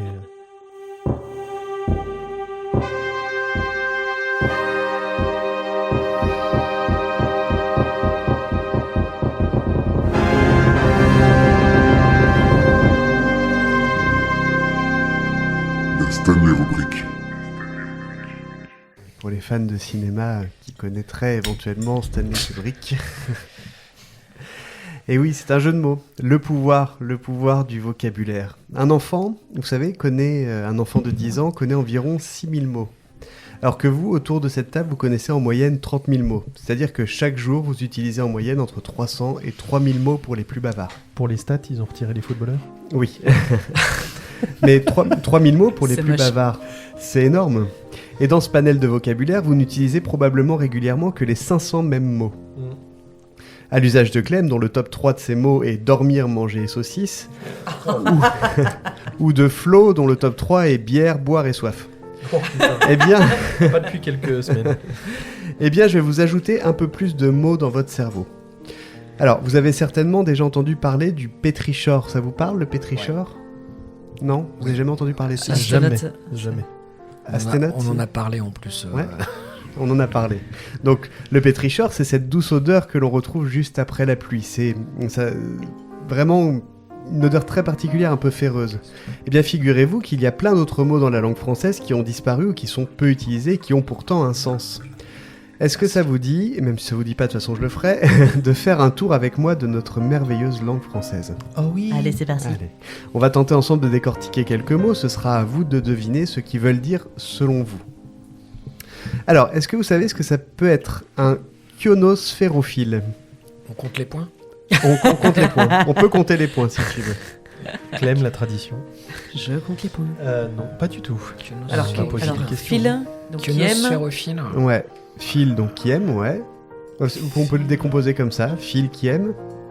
Alors, il y a kionos et sphéro. Rond. Qui aime les ronds. Qui aime faire des ronds. Ouais. Ouais, mais c'est des trucs à coquille ronde, un truc comme ça. Ah, coquille, presque. C'est un truc rond, effectivement. C'est quelqu'un qui collectionne un truc rond. Très thématique qui en ce moment. collectionne. Des boules de Noël. Collectionneur Oui. de boutons. Mais... Non. Ah, les boutons. Non, pas de bouton, mais ça aurait pu. Alors, je l'ai pas? Non, je l'ai pas. C'est un individu qui collectionne les boules de neige. Tu sais, les boules de les neige boules de avec neige. quand tu les remues, Boules de là, il y a neige. des flocons de neige. Voilà. Bon, elle était pas évidente. Mais ça par me contre, stresse, moi, les boules de neige. C'est horrible. alors donc du coup, tu es kionosphérophobe. C'est ça. Ok. C'est trop dur à dire. On va faire plus simple. C'est la neige. Moi qui adore les phobies, et vous avez déjà entendu parler de celle-ci, j'en suis persuadé, c'est un peu comme le pétrichor, c'est la triskaïdécaphobie. Alors, La triskaï... peur des trisquelles. Oh, j'allais le dire. Alors, Oh. La peur des Bretons, du coup. ça pourrait être... Ah, attends, on est bourguignon. On a C'est peur pas des la Bretons. peur des La peur des trous, là, ou Bretons. des Attends, trucs comme Yul, ça. Yul, tu peux parler dans le micro, on t'entend C'est pas la peur des trous ou les trucs comme ça. Non, c'est la tripophobie, ça. Ah ouais. Ouais. Effectivement, T'as peur mais du tripou? C'était le Moi, suivant. par exemple- C'était le suivant. moi, raté. par exemple, la tripophobie, moi, je supporte pas quand je vois une image avec plein de petits trous, ça me met mal à l'aise, ça me gratte. Ah, j'aime mais pas je du dirais tout. ça à ma femme qui aime pas quand je fais des cercles avec des yeux à l'intérieur. Ah, je déteste. Ah. Ça me... Tu vois, la ça rend me- folle. ça me donne envie ça me fait des frissons. Quelqu'un déteste. qui déteste manger ses cheveux. Alors non, mais le triskel était pas loin parce que triskaï, c'est bien un chiffre, mais c'est pas 3, comme dans le triskel. 13. 13, C'est ceux qui ont la phobie du 13. c'est ça, Ah. tout à fait. La Eh, phobie mais du Flo, chiffre tu fais un 13. sans faute là. J'ai Bah, même pas besoin de compter les points du coup. Ok, C'est Quand pas t'es aidé 3, comme c'est ça, 13. on va aller donc plus compliqué alors. Qu'est-ce que veut dire le verbe achoper? HIP. Achoper. C'est lever la chope. Non, Oh. achoper. C'est un Ça truc... va c'est un truc Je teste des qui arrive et qui est très désagréable. En général, quand ça vous arrive, ça peut arriver à n'importe qui dans votre propre maison. C'est un verbe transitif, s'achoper. On s'achope. Être constipé. Non. Non. Se choper des poux. Non. Ça se rapproche. S'achoper les poux. Non. Se Je casser dirais la même figure que dans c'est tout le l'escalier. contraire d'être constipé. Non. Non, ça peut vous arriver. Ça peut vous arriver, par exemple, quand vous vous levez le matin. On Se bloquer le dos. On s'achope soi-même. Non, on Un s'achope dégât des eaux. contre quelque chose. Se Non. cogner le petit orteil contre Exactement. le- S'achoper, c'est Contre- ça, c'est se cogner le petit orteil écopé. contre un meuble, par exemple. C'est le fait d'heurter un pied à un obstacle ou rencontrer une difficulté. La Ça pire arrive douleur du souvent, ça. monde. On peut dire je me suis achopé le pied contre le meuble ou les négociations achoperont faute de trouver un compromis. C'est-à-dire ça... Mais j'utilise Ça va. souvent le mot achoppement. en fait. achoppement. Et ça a quel sens pour toi? Bah, c'est la même chose que La même achoper. chose. Et tu savais pas que c'était un verbe? Je voulais pas griller le truc. Ah, mais tu aurais pu, hein, j'en ai des tonnes. J'utilise souvent ça. Alors, qu'est-ce que la glabelle? Attends, je sais ce que c'est. La glabelle. Tu sais c'est, Explique-nous. Non, mais c'est compliqué parce que j'en ai entendu parler. Pourtant, ça C'est c'est pas simple. un impôt. Ah non. C'est pas ça. Ah non, c'est la gamelle. Gabelle. La gabelle. Ouais, non, non. Ah, tu vois, j'étais. Ah, presque. Non, La là, labelle. avec un L. Alors, presque. C'est un Allez, vase. j'accorde le point à Stéphane. C'est un vase à glavio. Il m'a regardé, il a fait ah ça va. Non, c'est pas un vase à glavio. Glabelle. Alors glabelle, ça vous fait penser à quoi comme mot glabelle? Glaire. Non. Bah, peut-être, mais non. Glabre. Oui, glabre, ça veut Ah. dire quoi? Sans poil. Ok, donc la glabelle, ça désigne quoi? Alors non, pas ton crâne. C'est un endroit sans poils sur le corps. Les tétons. Non, Quel bord de rire. La paume des mains. non, un endroit. En fait, Qui il y a- habituellement il y est a des- poilu. Il y a des endroits qui évidemment ont pas de poils comme la paume des mains, mais il y a des endroits qui peuvent être poilus ou non. Et là, celui-là a tendance à devrait pas être poilu. Ça devrait pas être poilu. J'ai et pas c'est- compris. C'est le fait que ça soit poilu alors que ça devrait pas. Exactement. Ah, femme à barbe. Alors non. Le gland. Non. Non, ça veut dire... Ça c'est glambelle. Glambelle. Alors, Écoute, on teste. ce serait normal noter le glabre, que vous pensez à glabre, parce que le mot glabelle vient du latin glabellus, ce qui veut dire sans poil, que l'on trouve dans l'adjectif glabre. Hein. Mais la glabelle, ça correspond au petit endroit entre les sourcils qui n'a pas de poil. Vous voyez, qui devrait pas en avoir. Genre Emmanuel Chin, il l'a pas. Voilà, mais D'accord. si vos sourcils continuent Et Frida Kahlo, formant alors. ainsi ce qu'on appelle communément un monosourcil en français, comme Frida Kahlo et Emmanuel Chin, alors ça s'appelle la cynophrydie. Comme Rocco Siffredi. Voilà. La cynophrydie, c'est le fait d'avoir un seul monosourcil. Et quel est l'endroit sans poil entouré de zones à poil ? Eh ben, c'est entre les sourcils. Ok. Le verbe pendiculer. Alors, qui pendicule autour de la table ? Ça a à voir avec une pendule ou pas ? Non, mais vous l'avez peut-être tous fait aujourd'hui. Peut-être vous avez tous pendiculé à un moment de la journée. Il y en a qui bossaient. Hein. Pardon. Qu'est-ce aller qu'on faire fait ? On pipi boit, on se pendicule Non. Non. Pendiculer, c'est une action en fait. Boire quelque chose ? Non. C'est une action qui combine 2 gestes. 2 gestes. Non, c'est Pardon. pas un double fuck. Juste avant moi. Tu peux le faire au réveil. Ça C'est marche tiré. aussi. Bailler ? Après t'as chopé le S'étirer. pied. Alors, vous avez tous les deux raison. En fait, c'est le fait de bailler en s'étirant. Vous savez faire comme ça. Là, vous pendiculez. Là, tu tapes pas la main, là Ah, tu pendicules Ah bah, là. Merci. Voilà. Ça s'appelle pendiculer. Je croyais que tu pendiculais en fait. Non, pardon. Alors, Je pendicule pas devant tout le monde. j'aurais pu en citer d'autres tels que abstem, qui désigne toutes les personnes qui ne boivent pas d'alcool. Hein, ça vient comme abstinent. oui, pardon. abstinent. Agélaste, qui désigne toutes les personnes qui n'ont aucun humour. Quelqu'un d'agélaste. Aglé, qui est un petit embout à l'extrémité des lacets, le petit machin en plastique là. Oh putain. Et Oh là l'urophile. là. Et Des noms l'urophile. pour tout. Ouais, il y a des Qui mots aime pour l'urine ? tout. Non, c'est quelqu'un Ah. qui aime les chats, qui est passionné de chats. Ah d'accord. Algarade, qui est une dispute vive et violente. Enchiffréné, c'est avoir le nez bouché par un rhume. Quérulant.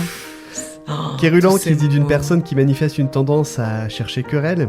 Ou zoïle, qui désigne une personne qui critique avec méchanceté et malveillance car elle est en réalité jalouse et envieuse. On dirait un prénom. Zoïle. Zoïl, viens là. Au contraire, il y a des mots qui Pas de existent. Au contraire, il y a des mots qui existent dans d'autres langues et pas dans la nôtre, car il n'y a pas que la langue française qui est riche. Comme le backstive, qui nous vient du Danemark, c'est l'état dans lequel on se réveille quand on est encore sous de la veille. La Vous le gueule de saurez. bois. bah, la C'est gueule de bois, Danemark, quoi. Ouais, c'est voilà. Danemark. La gueule de bois, c'est pas un mot, c'est une expression. Oui. Oui. Mais c'est un Oui. mot pour exprimer. Le tartle en Écosse, c'est le moment où tout gêné, vous voulez présenter une personne à une autre, mais que vous avez oublié son prénom. Ils ont un mot pour ça. Ouais. En même temps, ça arrive souvent. Ah, ça arrive trop. Et présente, machin. C'est le tartle. Surtout quand t'es bourré. Surtout quand Au t'es Danemark. quand t'es en backstive, le tartle, ça arrive vite, quoi. Oh, les phrases alambiquées, c'est énorme. Le Sonstag Lear, c'est allemand, hein, Sonstag, c'est la déprime du dimanche avant de reprendre le boulot. Le Meutopir en Finlande, c'est le fait d'avoir honte pour quelqu'un qui ne se rend pas compte du ridicule de sa situation. Comme quand Clem ou Flo me regardent de manière pitoyable après que j'ai raconté la blague pourquoi il faut pas prendre de Doliprane avec la diarrhée, parce qu'avec de l'eau c'est mieux. Et que personne n'a ri. Voilà, ça c'est... Non mais c'est Les bon, ils ont ri donc moutastiers. c'est bon. il est mort de rire. C'est une blague pour Atom. Oui, c'est vrai. Atom, ça le ferait rire. Ouais. C'est français. Ah, vous aimez, c'est français. Et ben là, vous aimez ? Non, c'est allemand. Ensuite, l'eye servant en Angleterre qui désigne une personne qui ne travaille que quand elle est surveillée. Hein. Eh ouais. C'est dingue. Il y a des gens comme ça qui travaillent que quand on les Beaucoup de regarde. gens qui pensent que c'est vrai. Ah oui. Ou enfin, pour finir, le Treibwerter en yiddish, c'est les juifs allemands, les yiddish, qui est la phrase qu'on aurait dû prononcer mais que l'on n'a pas dit. Vous savez, ce sentiment de se dire « Ah, putain, j'aurais dû répondre ça !» et je l'ai pas fait, et ben c'est le Treibwerter. Voilà, c'est merveilleux les langues, j'aurais pu vous en parler encore des heures car elles sont en perpétuelle évolution. Comme quoi on peut trouver de l'art partout, et la langue française, je pense que c'en est un. Alors, je sais pas si tu savais, à une époque, Vas-y, dis-moi. ça existait, qu'il y avait un dictionnaire des mots qui n'existent pas. Ah. Et t'avais l'ambicénestrie ou des choses comme ça, des mots qui pourraient exister, qui n'existent pas. Si jamais tu mets la main dessus, je paierai pour le lire. Attends, je vais les chercher. Merci beaucoup, Nico. De rien, Cette rubrique très c'était marrant intéressante et enrichissante. à chercher. Mais oui, en fait, on a un mot pour tout, mais souvent on utilise toujours les 500 mêmes mots. Hélas. Bah oui. Mais parce que souvent les autres, on les connaît pas en fait. C'est vrai. Oui, on en a, mais on a la flemme d'aller les chercher dans notre lexique. Comment vous choisissez avec le client, ou est-ce que c'est que le client qui choisit? Comment vous l'interprétez? Parce que je trouve ça impressionnant Ça va d'être dépendre capable du client, d'interpréter. mais de manière générale, si tu veux, moi je suis plus proche du photoréalisme, donc en fait je travaille sur montage, ok, donc je fais des créations par rapport à des références. Après, toutes ces références-là existent, tu peux les retrouver de façon isolée, mais si tu veux, pour un projet, il y a plusieurs références dedans qui sont propres au client. Okay, donc ça c'est une création que moi je fais qui n'existera pas ailleurs. Damien lui il accueille ses clients, mais si tu veux il fait pas de montage, lui il fait ses croquis et il dessine tout à la main, donc c'est pour ça qu'il prend beaucoup plus de temps que moi pour accueillir ses clients. Donc en gros l'échange il est similaire, c'est juste que Damien, la différence c'est que lui il va crayonner en gros devant le client, moi je vais juste lui exposer les idées que j'ai dans la tête, et en fait le résultat il le verra que quelques jours avant le rendez-vous final où je lui enverrai le projet. D'accord. Donc voilà, grossièrement. Ouais, pour pousser un tout petit peu plus loin, l'idée c'est que moi je demande explicitement qu'on m'envoie aucune photo de référence. C'est vraiment à contre-courant du milieu du tatouage. Personne ne fait ça, oui. Ouais, mais en fait, c'est parce que, comme je dis, je suis artiste de base depuis longtemps, je dessine beaucoup. C'est que si on va te dire, je veux, on va dire, un crâne, un truc très basique dans le milieu du tatouage, tu veux un crâne, je veux que ce crâne-là, il ait telle ou telle émotion, telle ou telle ambiance, sauf que on va taper sur Pinterest, crâne, et on va choper 80% du temps, tu vas avoir quasiment les mêmes photos. Oui. Donc, ça a un effet un peu délétère de recevoir les photos, moi qui adore dessiner. C'est-à-dire que si je reçois les photos, j'ai l'impression d'être bloqué. Obligé de faire ça. Et un peu obligé de prendre en compte l'avis de la photo, alors qu'au final, si ça se trouve, c'est pas du tout ce qui lui plaît. Donc, souvent, moi, je prends beaucoup de liberté quand on discute, aller chercher des choses qui sont même pas imaginées par le client à la base, parce qu'on va beaucoup travailler sur pourquoi tu veux te faire tatouer. Quel est le message que tu veux dans ce tatouage avant d'aller dans est-ce que tu veux un chat ou un crâne, tu vois, bien sûr. C'est plus qu'est-ce que tu veux y mettre? Moi je vais mettre des idées, et comme je travaille dans le surréalisme, c'est ça tout l'intérêt de bosser sur du surréalisme dans le dessin, c'est de venir mettre mon univers un peu barge au service de quelqu'un qui va y trouver du sens. Et c'est là où tu as besoin de créer cette confiance. C'est-à-dire que la personne, si elle a confiance, qu'elle aime ce que tu fais, qu'elle apprécie la personne, va y avoir en gros le triplé gagnant, c'est-à-dire qu'elle aime ton style, elle va te laisser beaucoup de marge de manœuvre pour t'exprimer et créer quelque chose qui, toi, te semble pertinent. Ensuite, bien entendu, moi j'envoie les dessins, un croquis de préparation une semaine avant la séance pour qu'on rediscute un petit peu, qu'on voit un petit peu les ajustements à faire, parce qu'il y a des choses que des fois je vais rajouter un truc en disant ça c'est trop bien, et la personne me dit non, ça j'aime pas du tout, et elle a raison. Voilà. Et surtout tu vas faire des petits ajustements, mais l'idée c'est que surtout à la fin, si tout ça s'est réuni, la personne elle va forcément être contente. Oui. Et c'est ça qui est le plus important. Parce qu'elle aurait été actrice de son tatouage. En fait, elle aura discuté, elle t'aura fait confiance, elle aura passé un bon moment, elle aura vu le dessin ou pas, parce qu'il y a des gens qui les envoient au dernier moment, hein. C'est chacun son process, mais du moment que tout est clair, que tu as décidé de fonctionner avec la personne qui était très claire avec toi, à la fin, si tout s'est super bien passé, t'es content, quoi. Aucune raison que ça soit pas bien. Ça vous arrive d'improviser? Ouais, d'avoir le dessin de départ et puis de se dire en fait on va peut-être préparer, bien sûr avec l'accord du client je suppose, mais est-ce que ça vous arrive? En gros, plus les années passent, au plus tu te sens à l'aise avec ta machine, à l'aise avec tes capacités propres, et c'est vrai qu'il y a souvent des modifications en cours de route, savoir quelque chose à rajouter, quelque chose à enlever, évidemment avec l'accord de la personne. Mais juste de temps en temps tu fais ton plan en fait, et vu que ton plan il est à plat, une fois qu'il est sur le corps, on a tous une morphologie différente, tout ça, donc en fait même si tu fais en gros dans les grosses lignes, une fois que tu le poses, tu te dis non, en fait là il y a tel petit élément qui serait mieux soit ailleurs, soit à retirer, soit un élément à rajouter, donc oui c'est vrai que tu peux avoir voilà. Sans parler Tu vois, d'improvisation. je vais rebondir. C'est que vous avez fait un épisode sur le body painting avec une body Ouais. painteuse, la Oui, Chachou, tout à fait, temps. Chachou, ouais. Et en fait, t'as le même contrainte. C'est-à-dire que la personne vient, toi, tu l'as rencontrée, mais elle s'est pas déshabillée devant toi. T'as pas tout mesuré, et quand tu crées le motif, tu l'as pas sous la main pour vérifier que tout cale parfaitement. Et entre le moment où on a quelques mois d'attente en fait dedans, il peut arriver qu'il y ait un grain de beauté qui vienne se placer, que les gens aient perdu, gagné de la masse, etc. Donc, t'as besoin de t'adapter forcément à la texture de la peau, aux cicatrices qui peuvent apparaître, aux vergetures, à plein de choses. Et donc, t'es obligé d'improviser un petit peu sur ces moments-là parce qu'il y a des raisons techniques. Et après, il y a d'autres choses. C'est des fois, ton motif, tu l'as prévu avec trop de détails à certains endroits et tu sais que ça vieillira mal. Donc, on va en retirer un petit peu. Ou, en fait, tu l'avais prévu un peu plus petit, puis en le grossissant, tu dis « Oh, je peux rajouter des choses cool ». Bon, on va rajouter 2-3 petites choses un peu intéressantes, mais c'est pas des grosses modifications. Parce que déjà, aussi, ça reste quelque chose où il faut qu'on avance et qu'on termine le motif. C'est Bien pas sûr. une peinture qu'on peut recouvrir à vie.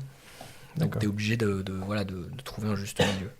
On va passer à la dernière rubrique, celle de Flo, qui s'appelle la FUF.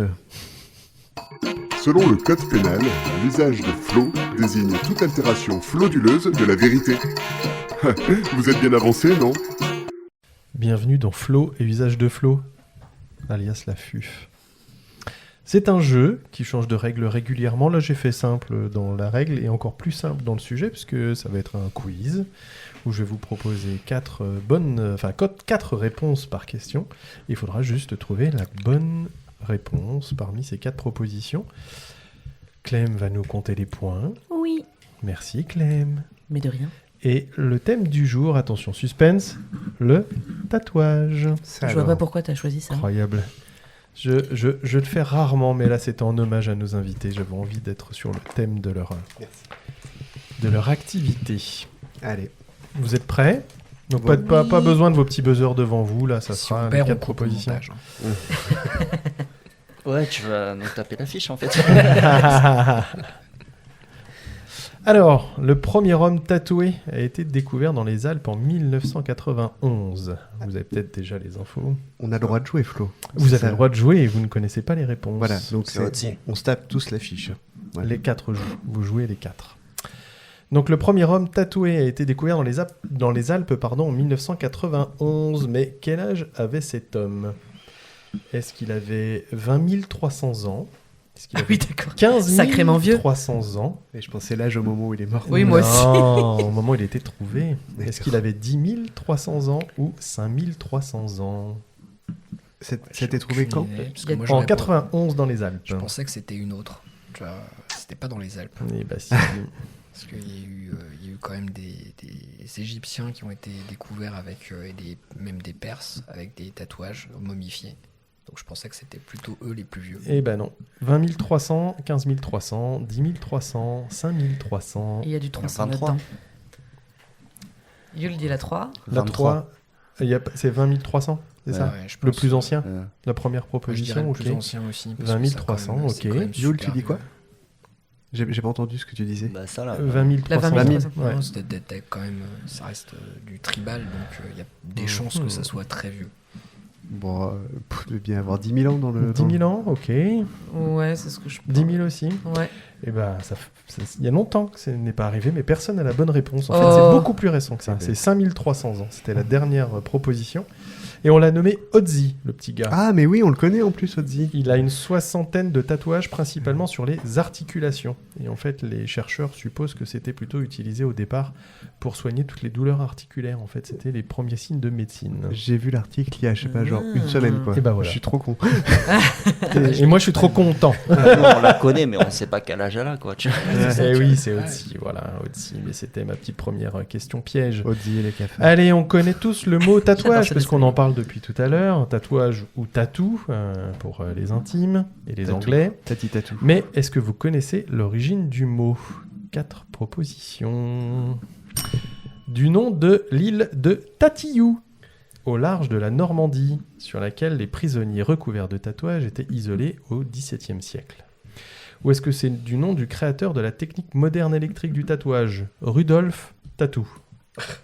Ou des tatao polynésiens découverts sur les habitants des îles polynésiennes par les explorateurs du XVIIIe siècle. Ouais, c'est ça. Ou de l'animal le tatou, dont la carapace ressemble à un tatouage géant.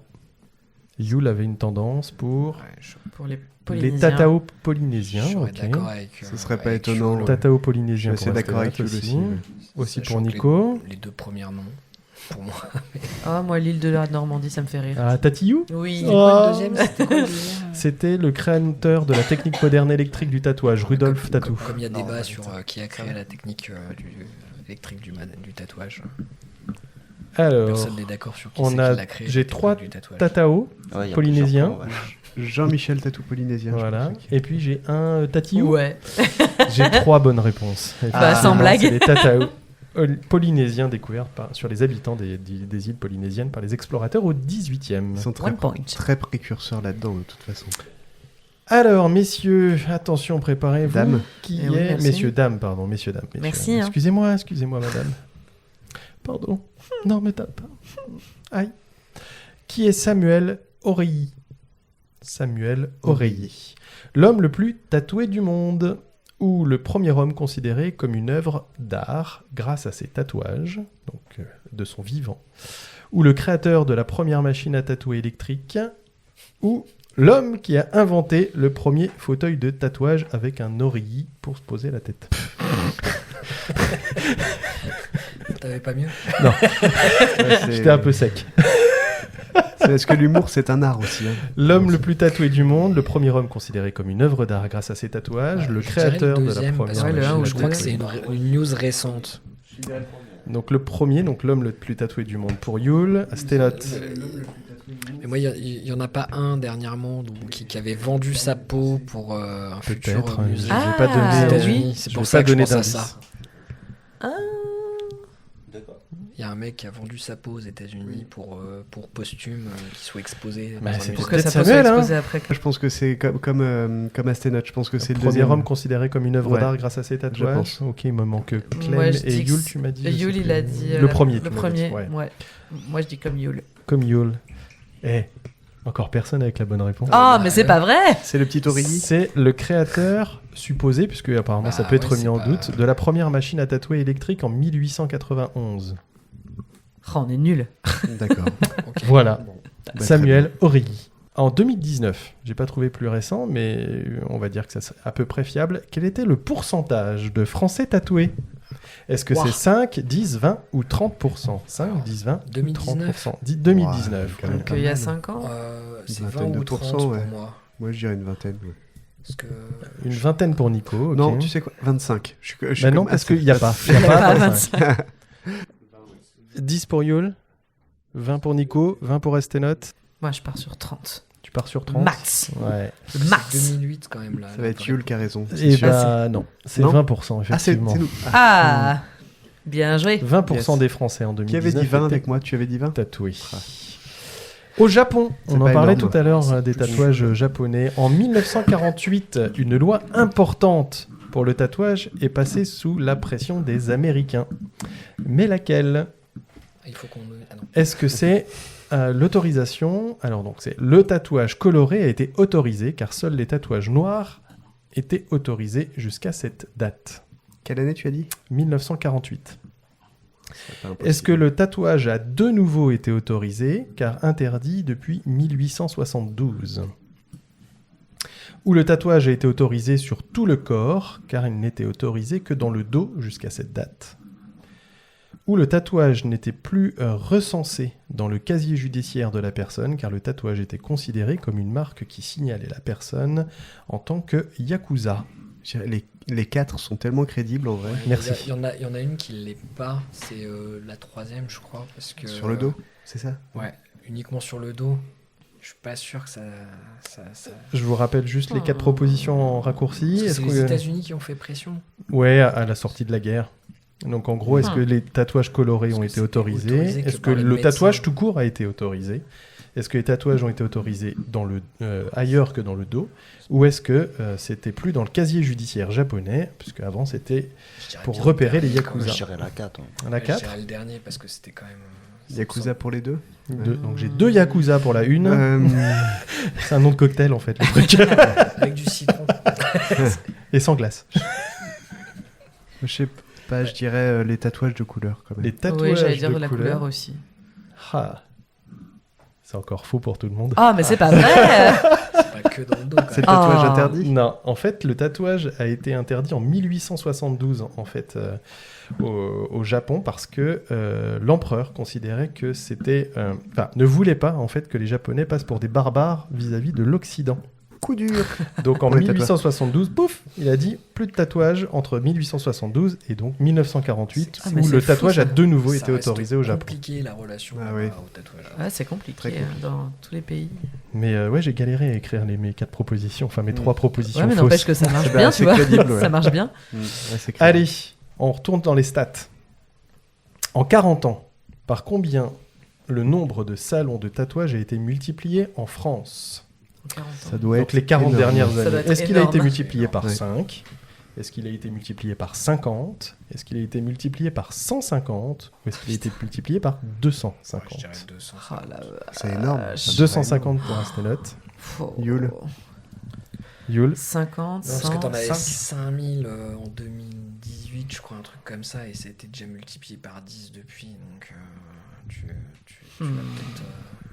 Ouais, mais enfin, par 5, 250. 250, c'est quand même énorme, ouais, mais je sais Multiplié pas. par 250. C'est énorme, t'en as 10. toutes les semaines qui ouvrent, Oui, donc à un oui, moment Je donné- rappelle que c'est 40 ans, hein, donc Ouais. une Ouais. grande période. C'est vrai que rien qu'à Dijon, on voit des nouveaux shops. Ouais, régulier, bah, il y en a autant qui ferment qui ouvrent, mais Ouais, Je sais pas, t'as dit quoi parce qu'il semblerait que ce soit. 250. ouais. 100 pour Nico. Yule. Ouais, je sais Il y pas, a 40. 50, ça fait déjà beaucoup. 50, ça Ouais, fait je beaucoup. suis d'accord. Ok. Mais t'avais Mais dit je 100. vais rester T'as dit sur 100 100 quand même. 100. Ouais. 100 pour Nico, 50 De pour Paris, Yule, non, t'as 250. 250 pour Astenote, 100. 100. Non, mais fois 250, j'imagine. Eh, C'est énorme. les gars, 250, j'ai une c'est- bonne Et réponse 40 autour de la ans. table, c'est la bonne Et nouvelle, et la bonne réponse c'est Astenote. Ah. C'est 250. Oh, 250, 40, c'est énorme. Parce qu'il était tout seul en 1940 en fait. Non, c'est pas en 1940, c'est en 40 ans. On va aller dans une contrée paisible. On va aller en Russie. Hmm. Le tatouage porte une signification bien particulière pour les prisonniers. Ouais. Par exemple, avec quel symbole ils donnent le nombre de leur séjour en prison? Je vous propose 4 symboles. C'est les coupoles. Une tête de mort égale un séjour en prison.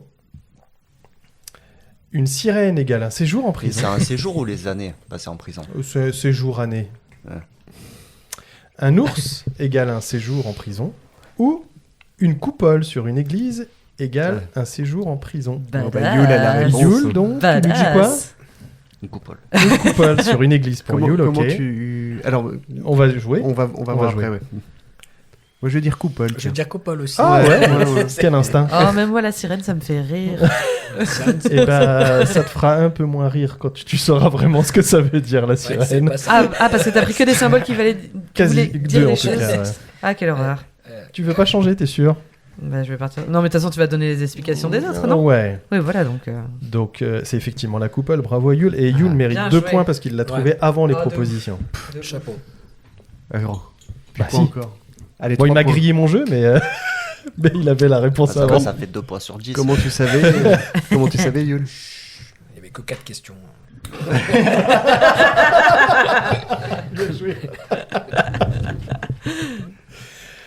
Comment tu savais, Yule, pour la coupole? Parce que j'aime bien les symboliques Ok. des tatous. Alors là, la sirène, Arrête. j'avais 2 versions. Je vous donne la plus soft. Une sirène égale. Ok. Ah, c'est la plus soft, ça? Ouais, parce que dans d'autres sources, c'était une sirène égale à sur. Ah, Voilà, C'est voilà. parfait. Peut-être qu'on va couper cette partie. Peut-être. Bah, tu peux faire un bip. Je vais faire 2 bips. Et l'ours, ça me faisait rire. Donc voilà. C'est parce qu'on est à Dijon et que c'est l'ours pompon. l'ours Ouais. pompon. Ça faisait russe, ça Un ours faisait tatoué ouais, sur le voilà. torse. Ça faisait très Poutine. C'est- Merci c'est- les c'est amis, un- on va compter les points maintenant. C'est un ours qui a Poutine tatoué sur le torse, je crois. Oui, c'est- plutôt. le C'est contraire. pas un rat, Poutine? Pardon. Eh bien, nous avons Astenote qui nous bat tous avec 4 points. Comment j'ai réussi? Bravo. Bravo. Bah, je ne sais pas. Mais écoute, les points ne mentent pas. Sur 7, possible. Ensuite, nous avons une égalité entre Yule et Nico avec 3 points. Bravo. Donc vous Bravo à avez nous. talonné quand même Asténat. Hein. Et puis moi, j'avais pas de points. Bravo. C'est trop sympa. Égalité avec Flo, alors bravo. Oui, c'est vrai que moi je suis à 0 aussi, où tu comptes. Merci beaucoup d'avoir joué avec moi. Merci beaucoup, pour ce Flo, jeu, cette très rubrique. instructif. Alors, on va terminer ce podcast. Il y a donc juste une chose qu'on va vous demander, la dernière, c'est si vous deviez ne garder... On parlait de langue française tout à l'heure. Ne garder qu'un seul mot qui vous représente le plus, ou dans la vie de manière générale, ou sur votre art, ou sur le podcast, ou sur Flo, peu importe, un seul mot. Lourd. Oui, ce serait sur toi, du coup, oui, effectivement. Bah, moi, ce serait on mange ensemble. Allez, on mange Avec ensemble. plaisir. Avec grand plaisir. Au bouillon, donc, à Dijon, c'était vraiment super. Ouais, On a bah, trouvé, c'est qui m'a ramené là-bas la première fois. Ah bah décidément. Encore une fois où je vais biper son prénom. Comme celui de que je vais rebiper aussi. D'ailleurs, je ne connais pas encore. Asténote, un mot. Créativité. Créativité. Ouais, Merci. c'est ça qui est Super. important. Eh bien, merci à tous de nous avoir écoutés et à toutes de nous avoir écoutés. Merci à Yul et à Sténote d'avoir été présents ce soir. Et surtout, on voulait vous souhaiter la joyeuse année. Une bonne année. Bonne à tout année le à monde. toutes et à tous pour ce premier épisode qui est diffusé en début janvier. Ah oui, pas mal la musique. Une belle année 2025 qui s'annonce forte en émotion avec de chouettes invités qui arrivent aussi. Et on vous souhaite tout le meilleur pour vous et pour vos proches.